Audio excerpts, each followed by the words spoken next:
আমি দাঁড়ায় মাইনাস করতে নামছি, নামার পরে ফট করে একটা আওয়াজ হইলো, আমি উল্টা দিকে ঘুরে এলাম বাম সাইডেতে, আয়ে দিই বাইকের এই অবস্থা।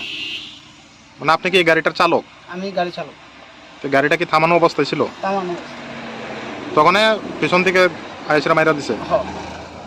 বাইকে কজন ছিল? একজন। আহত একজনই হয়েছে? একজন। আপনার নাম? জয়ন্ত সরকার। এই লক বোঝাই গাড়িটা কোথায় থেকে কোথায় যাচ্ছিল? কোয়াই থেকে আগরতলা যায়। তখন এই জায়গাতে আপনি দাঁড়াইছিলেন গাড়িটা নিয়ে? হ্যাঁ।